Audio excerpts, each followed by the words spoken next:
मस्ती zone TV cartoon कहानी। बहुत पुराने समय की बात है। एक बहुत गरीब औरत सुशीला ने एक सुंदर से बेटे को जन्म दिया। जन्म के कुछ समय बाद उस गरीब औरत के घर एक भिखारी आया। वो भिखारी बहुत ज्ञानी था, जो साल में एक बार गांव में भीख मांगने आता था। बहना, ईश्वर के नाम पे कुछ मदद करो, ईश्वर तुम्हारा भला करेगा। बाबा, मेरे पास पैसे तो नहीं है, लेकिन तुम चाहो तो मेरे घर खाना खा सकते हो। कोई बात नहीं बेटी, तेरे पास पैसे नहीं है तो तू मुझे खाना खिला दे। सुशीला ने भिखारी को खाना दिया। भिखारी बाबा खाना खाते हुए बार बार सुशीला के बेटे को देख रहे थे। क्या हुआ बाबा, तुम बार बार मेरे बेटे को क्यों देख रहे हो? मेरे बेटे को कोई परेशानी है क्या? नहीं बेटा, मैं तो इसका भविष्य देख रहा हूँ। तुम्हारा बेटा कोई साधारण बालक नहीं है, बल्कि ये तो एक राजा है। तुम ये क्या कह रहे हो बाबा? मैं तो एक गरीब औरत हूँ, फिर मेरा बेटा राजा कैसे हुआ? बेटी, जो मैं जानता हूँ ना, तू वो नहीं जानती। बड़ा होकर तेरा ये बेटा राजा बनेगा और फिर एक राजकुमारी से विवाह करेगा। ये बात गांव में बहुत तेजी से फैल गई कि साल में एक बार जो भिखारी बाबा आते हैं, उन्होंने भविष्यवाणी की है कि सुशीला का बेटा बड़ा होकर राजा बनेगा और उसका विवाह एक राजकुमारी से होगा। ये बात राजा के कानों तक भी पहुंच गई। राजा तुरंत एक अमीर आदमी का भेष बदलकर गांव में आया। गांव में राजा को सबसे पहले एक बूढ़ा आदमी मिला। बाबा, ये कौन सा गांव है? ये गांव मैंने पहले कभी नहीं देखा। बेटा, ये मुरवानी गांव है। इस गांव में ज्यादातर गरीब लोग रहते हैं। इस गांव को कोई नहीं जानता, लेकिन कुछ सालों के बाद इस गांव की किस्मत बदलने वाली है, क्योंकि 2 महीने पहले इस गांव में एक ऐसा बच्चा पैदा हुआ है जो बड़ा होकर एक राजा बनेगा और इस राज्य के राजा की बेटी से शादी करेगा। राजा को ये बात सुनकर बहुत गुस्सा आया, क्योंकि कुछ दिन पहले उसके घर में एक बेटी का जन्म हुआ था। राजा वैसे भी बहुत ही घमंडी और कठोर हृदय का व्यक्ति था। राजा ने सोचा, क्या ये बूढ़ा आदमी सच कह रहा है? अगर ये सच कह रहा है तो फिर वो बच्चा मेरी बेटी से शादी करेगा। नहीं नहीं, मैं ऐसा नहीं होने दूंगा। क्यों ना मैं उस गरीब औरत को कुछ धन देकर उसका बच्चा उससे ले लूं और बच्चे का काम तमाम कर दूं। फिर ना वो बच्चा रहेगा और ना ही मेरी बेटी से विवाह कर पाएगा। बाबा, तुम ये बात इतने विश्वास से कैसे कह सकते हो कि वो बच्चा बड़ा होकर एक राजा बनेगा और इस राज्य के राजा की बेटी से शादी करेगा? बेटा, हमारे इस गांव में साल में एक बार एक भिखारी बाबा भीख मांगने आते हैं। वो भिखारी बाबा जो भी भविष्यवाणी करते हैं वो सच हो जाती है और उन्हीं ने ये भविष्यवाणी की है। बाबा, तुम मुझे उस औरत के पास ले चलो, मैं उस बच्चे को देखना चाहता हूँ। बूढ़ा आदमी राजा को उस बच्चे की माँ के पास ले जाता है।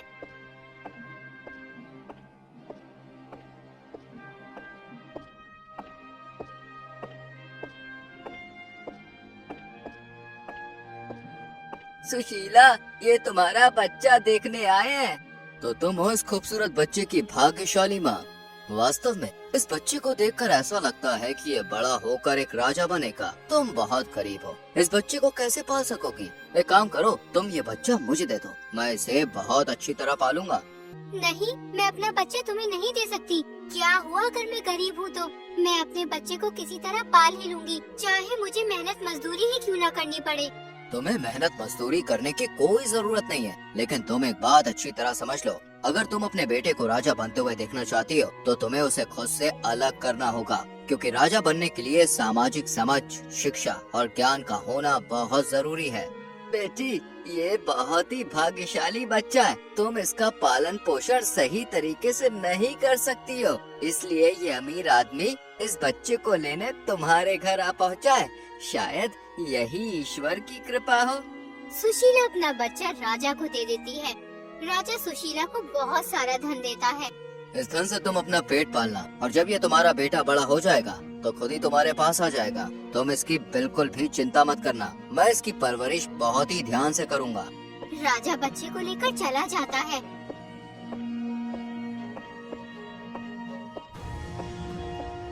और अपने सेनापति से कहता है, तुम इस बच्चे को किसी जंगल में छोड़ाओ, जंगल में भूख प्यास से बच्चा मर जाएगा। अब तुम जल्दी यहाँ से जाओ।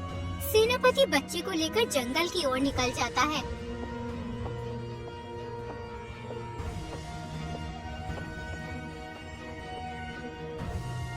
जैसे ही वो बच्चे को जंगल में छोड़ता है तो सेनापति को उस मासूम बच्चे पर तरस आ जाता है और वो सोचने लगता है, क्या मुझे इस मासूम बच्चे को इस जंगल में छोड़ना चाहिए? अगर मैंने इस बच्चे को इस जंगल में छोड़ा तो जंगली जानवर इस बच्चे को खा जाएंगे। नहीं नहीं, मुझे ऐसा नहीं करना चाहिए, वरना ईश्वर मुझे कभी भी माफ नहीं करेंगे। तो क्या करूं? हाँ, ऐसा करता हूँ कि इस बच्चे को अपने दोस्त मोहन को दे देता हूँ, क्योंकि उसका अपना कोई बच्चा नहीं है। वैसे भी मोहन बहुत दूर रहता है, राजा को इस बारे में कभी भी पता नहीं चलेगा। सेनापति बच्चे को अपने दोस्त मोहन के पास लेकर जाता है और फिर उस बच्चे को मोहन को दे देता है। मोहन, ये बच्चा मुझे जंगल में मिला है। पता नहीं इस मासूम बच्चे को जंगल में कौन छोड़ गया। मैंने सोचा मोहन की संतान नहीं है, इसलिए मैं ये बच्चा मोहन को दे देता हूँ। अरे ये तो तुमने बहुत अच्छा काम किया मेरे प्रिय मित्र, मैं तुम्हारा ये एहसान कभी नहीं भूलूंगा। मोहन बच्चे को लेकर अपनी पत्नी के पास जाता है।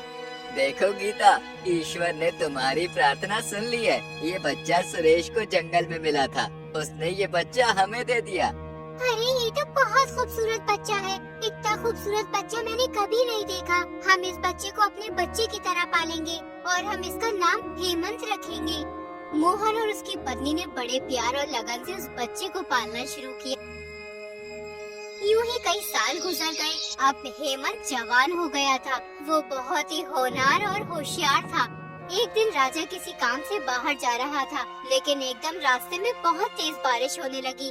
बारिश से बचने के लिए राजा मोहन के घर चला गया। राजा ने जब हेमंत की गर्दन पर एक निशान देखा तो वो समझ गया और सोचने लगा, ये तो वही लड़का है जिसे मैंने जंगल में मरने के लिए छुड़वा दिया था। मैं तो इसे मरा हुआ समझता था, लेकिन ये तो अभी तक जिंदा है। मुझे कैसे भी करके इस लड़के को मरवाना होगा, वरना भविष्यवाणी सच हो जाएगी। क्या ये तुम्हारा बेटा है? हाँ महाराज, ये मेरा ही बेटा है। ये बहुत ही समझदार और बहुत ही बुद्धिमान है। मुझे एक ऐसे ही व्यक्ति की जरूरत थी। दरअसल मुझे रानी के पास एक पत्र भिजवाना है। ये पत्र रानी तक पहुंचना बहुत जरूरी है। क्या तुम्हारा ये लड़का मेरा ये पत्र रानी तक पहुंचाने में मदद कर सकता है? बिल्कुल महाराज, मेरा ये बेटा तुम्हारा पत्र रानी तक पहुंचा देगा। राजा ने तुरंत रानी को एक पत्र लिखा और मुहर बंद करके पत्र हेमंत को दे दिया। सुंदर युवक, ध्यान रहे, तुम इस लिफाफे को खोलकर मत देखना। ठीक है महाराज, मैं इस लिफाफे को खोलकर नहीं देखूंगा और सही सलामत रानी तक पहुंचा दूंगा।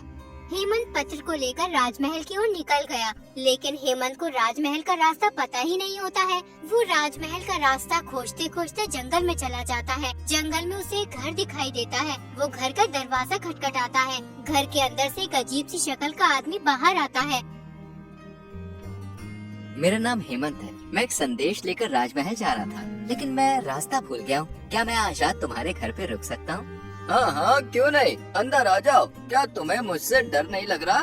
भला मुझे तुमसे डर क्यों लगेगा? तुम तो एक अच्छे आदमी हो। हमें लोगों से प्रेम करना चाहिए, ना कि डरना चाहिए। हेमंत की बात सुनकर वो आदमी रोने लगता है। अरे क्या हुआ, तुम रोने क्यों लग गए? आज पहली बार किसी ने मुझे अच्छा आदमी कहा है। मेरे गांव के लोग मुझे देखकर डरते हैं, वो मुझे देखकर भागने लगते हैं। इसलिए मैं अपना गांव छोड़कर यहाँ जंगल में रहने लगा। वो अजीब शक्ल वाला आदमी हेमंत से बहुत देर तक बात करता रहा। फिर हेमंत सो गया। अजीब शक्ल वाले आदमी की नजर उस लिफाफे पर पड़ी जो राजा ने हेमंत को दिया था। वो लिफाफा खोलकर पढ़ने लगा। जैसे ही ये लड़का तुम्हारे पास मेरा पत्र लेकर पहुँचे, तुम इसे मरवा देना और कहीं दूर जंगल में दफना देना। अरे नहीं, राजा ऐसा कैसे कर सकता है? वो इस प्यारे मासूम युवक की जान नहीं ले सकता। नहीं नहीं, मैं ऐसा नहीं होने दूंगा। उस अजीब शक्ल वाले आदमी ने वो पत्र फाड़ दिया और फिर एक दूसरा पत्र लिखकर उस लिफाफे में रख दिया।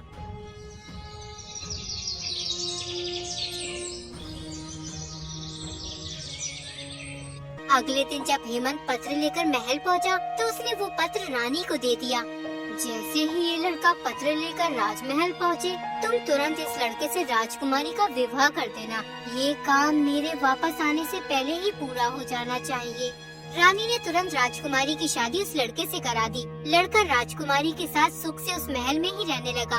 कुछ दिनों बाद जब राजा वापस अपने राजमहल में आया, तब उसे इस बात का पता चला कि रानी ने उस लड़के की शादी राजकुमारी से कर दी है। तो वो गुस्से से आग बबूला हो गया, लेकिन अब राजा कुछ नहीं कर सकता था। हेमंत राजकुमार बन गया था। किसी भी तरह से राजा को अपने दामाद को मरवाना मुमकिन नहीं था। फिर उसने एक योजना बनाई। देखो हेमंत, बात ऐसी है कि कुछ सालों पहले एक भविष्यवाणी हुई थी कि जो भी आदमी राजकुमारी से शादी करेगा उसे दानव के 3 सोने के बाल लाने होंगे। अगर वो आदमी दानव के 3 सोने के बाल नहीं ला सका तो राजकुमारी कुछ ही दिनों में मर जाएगी। नहीं नहीं, मैं ऐसा नहीं होने दूंगा। मैं उस दानव के 3 सोने के बाल जरूर लाऊंगा और राजकुमारी को बचा लूंगा। हेमंत अगले दिन दानव के सोने के बाल ढूंढने निकल गया। चलते चलते वह एक बड़े शहर में पहुंच जाता है। शहर की सीमा पर एक बड़ा सा गेट था जिस पर सिपाही पहरा दे रहे थे। जैसे ही हेमंत ने अंदर घुसने की कोशिश की तो सिपाही ने उसे रोक लिया। अगर तुम अंदर जाना चाहते हो तो तुम्हें एक सवाल का जवाब देना होगा। शहर की सीमा पर जो कुआं है उसमें पहले मीठा पानी निकलता था, लेकिन अब वो कुआं सूख गया है। मैं तुम्हारे सवाल का जवाब जानता हूँ, लेकिन मैं तुम्हें अभी इस बात का जवाब नहीं दे सकता क्योंकि मैं एक वस्तु की तलाश में निकला हूँ। जब तक वो वस्तु मुझे नहीं मिल जाती तब तक मैं तुम्हारे सवाल का जवाब नहीं दे सकता। अगर मैंने तुम्हारे सवाल का जवाब दिया तो तुम कुत्ते बन जाओगे, इसलिए मैं तुम्हारे सवाल का जवाब लौटते वक्त दूंगा। ठीक है, तुम मेरे सवाल का जवाब लौटते वक्त देना, मैं तुम्हारा इंतजार करूँगा। अब हेमंत आगे बढ़ जाता है। कुछ दूर चलने के बाद उसे दूसरा शहर दिखाई देता है। उस शहर के गेट पर भी एक सिपाही पहरा दे रहा होता है। वो हेमंत को रोक लेता है। अगर तुम अंदर जाना चाहते हो तो मुझे एक बात बतानी होगी, तभी तुम अंदर जा सकते हो। वो जो तुम आम का पेड़ देख रहे हो, इस पेड़ पर पहले सोने के आम लगते थे, लेकिन अब ये पूरी तरह से सूख गया है। इसके सूखने की वजह क्या है? मुझे इस पेड़ के सूखने की वजह पता है, लेकिन मैं अभी तुम्हें नहीं बता सकता क्योंकि मैं एक वस्तु की तलाश में निकला हूँ और जब तक वो वस्तु मुझे नहीं मिल जाती तब तक मैं इस पेड़ के सूखने की वजह नहीं बता सकता। अगर मैंने तुम्हें इस पेड़ के सूखने की वजह बताई तो तुम एक बकरा बन जाओगे, इसलिए मैं इस पेड़ के सूखने की वजह तुम्हें लौटते वक्त बताऊंगा। सिपाही हेमंत की बात सुनकर डर जाता है। नहीं नहीं, मैं बकरा नहीं बनना चाहता। तुम मुझे इस पेड़ के सूखने की वजह लौटते वक्त बता देना। हेमंत शहर के अंदर चला जाता है। कुछ दूर चलने के बाद उसे एक बड़ी सी नदी में एक नाव चलाने वाला मिलता है। क्या तुम मुझे अपनी इस नाव में बैठाकर दूसरी तरफ लेके जा सकते हो? मैं तुम्हें दूसरी तरफ ले जाऊंगा, लेकिन पहले तुम्हें मेरी मदद करनी होगी। कृपया करके मुझे बताओ। मैं लोगों को उस पार ले जाता हूँ और फिर वापस भी ले आता हूँ। आने जाने के इस काम से मुझे छुटकारा कैसे मिलेगा? मैं पिछले कई वर्षों से इस नाव को चला रहा हूँ। मैं तुम्हें इस काम से छुटकारा पाने का राज जरूर बताऊंगा, लेकिन मैं अभी नहीं बता सकता क्योंकि मैं एक वस्तु की तलाश में हूँ। जब तक मुझे वो वस्तु नहीं मिल जाती तब तक मैं तुम्हें वो राज नहीं बता सकता। अगर मैंने तुम्हें वो राज बता दिया तो तुम कबूतर बन जाओगे। नाव चलाने वाले ने सोचा कबूतर बनने से अच्छा तो नाव चलाना ही है। वो हेमंत को दूसरी तरफ ले गया। नाव से उतरकर हेमंत दानव की गुफा के पास पहुंच गया। गुफा के अंदर उसे एक बूढ़ी औरत मिली। हेमंत बूढ़ी औरत की तारीफ करने लगा। क्या तुम ही हो दानव की दादी माँ? मैंने तुम्हारे बारे में बहुत कुछ सुना है। इंसानी बच्चा, तू यहाँ पर क्यों आया है और तूने मेरे बारे में क्या सुना है? क्या तुझे पता नहीं यहाँ दानव रहता है? तुझे उससे डर नहीं लगता? आपके होते हुए मुझे उससे डर क्यों लगेगा दादी माँ? मैंने सुना था कि दानव की दादी माँ बहुत खूबसूरत है और आज तो मैंने तुम्हें देख भी लिया। तुम तो वाकई में बहुत खूबसूरत हो। देखने में तुम किसी परी की तरह लगती हो। बूढ़ी औरत को अपनी तारीफ सुनकर हेमंत पर प्यार आ जाता है। इंसानी बच्चे, तू कितना मासूम है। तेरी बातें मुझे बहुत अच्छी लगी। बोल, मैं तेरे लिए क्या कर सकती हूँ? दरअसल मेरी पत्नी खतरे में है। अगर मैं दानव के 3 सोने के बाल नहीं ले गया तो वो मर जाएगी और मुझे आपसे 3 सवाल भी पूछने हैं। पहला सवाल, एक कुआं जिसमें मीठा पानी निकलता था लेकिन अब वो सूख गया। दूसरा सवाल है, एक आम का पेड़ जिसपे पहले सोने के आम लगते थे, अब वो पेड़ क्यों सूख गया? और तीसरा सवाल है कि एक नाव चलाने वाला हमेशा एक पार से दूसरी पार नाव चलाता रहता है, उसे नाव चलाने से छुटकारा क्यों नहीं मिलता? दानव के 3 सोने के बाल और 3 सवाल। इन 3 सवालों का जवाब तो दानव ही दे सकता है। बेटा, तू एक काम कर, उस दीवार के पीछे जाकर छुप जा। दानव आने ही वाला होगा। हेमंत दीवार के पीछे जाकर छुप जाता है। उतने में ही दानव आ जाता है। दानव बहुत थका हुआ होता है, इसलिए वो तुरंत सो जाता है। जब दानव नींद में जोर जोर से खर्राटे लेने लगता है तो बूढ़ी औरत दानव के सिर से एक सोने का बाल उखाड़ लेती है। दानव दर्द से कर्रा उठता है। दादी माँ, तुम मेरे बाल क्यों उखाड़ रही हो? मुझे कितनी जोर का दर्द हो रहा है। बेटा, मैंने अभी बहुत भयंकर सपना देखा है। मैंने देखा एक कुआं है जिसमें पहले मीठा पानी निकलता था, लेकिन अब वो सूखा पड़ा है। उस कुएं के नीचे एक बड़ा सा पत्थर है। अगर उस पत्थर को हटा दिया जाए तो मीठा पानी फिर से निकलने लगेगा। इतना कहकर दानव फिर सो जाता है। जब दानव गहरी नींद में होता है तो उसकी दादी माँ एक और सोने का बाल तोड़ लेती है। दानव दर्द से चीख उठता है। ओ दादी माँ, अब क्या हो गया? तुम मुझे सोने क्यों नहीं दे रही हो? बेटा, मैंने फिर से एक सपना देखा है। मैंने सपने में देखा एक आम का पेड़ है जिस पर पहले सोने के आम लगते थे, लेकिन अब वो सूख गया है। इसके सूखने की वजह क्या है? उस पेड़ की जड़ में बीमारी लग गई है। अगर उस बीमारी वाले हिस्से को काट दिया जाए तो उस पेड़ पर फिर से सोने के आम लगने लगेंगे। इतना कहकर दानव फिर से सो जाता है। कुछ देर बाद वो बूढ़ी औरत दानव का तीसरा बाल भी उखाड़ लेती है। इस बार दानव गुस्से से आग बबूला हो जाता है। दादी माँ, तुम मेरे पीछे क्यों पड़ी हो? आखिर मैंने आपका क्या बिगाड़ा है जो मुझे सोने नहीं दे रही हो? बेटा, पता नहीं आज क्या हो रहा है। जैसे ही मुझे नींद आती है तुरंत मुझे सपना दिखने लगता है। इस बार मैंने देखा एक नाव चलाने वाला नाव को एक तरफ से दूसरी तरफ ले जाता है। वो इस काम से परेशान आ गया है। उसे इस काम से छुटकारा क्यों नहीं मिलता? दरअसल उसके चप्पुओं पर श्राप है। अगर वो इस काम से छुटकारा पाना चाहता है तो उसे अपने चप्पू किसी और को पकड़ाने होंगे ताकि वो अपने श्राप से मुक्त हो सके। इतना कहकर दानव फिर गहरी नींद में सो जाता है। अब बूढ़ी औरत हेमंत को तीनों सवालों का जवाब बता देती है और उसे तीनों सोने के बाल भी दे देती है। तीनों सोने के बाल लेकर हेमंत वहाँ से चला जाता है और नाव वाले के पास पहुँच जाता है।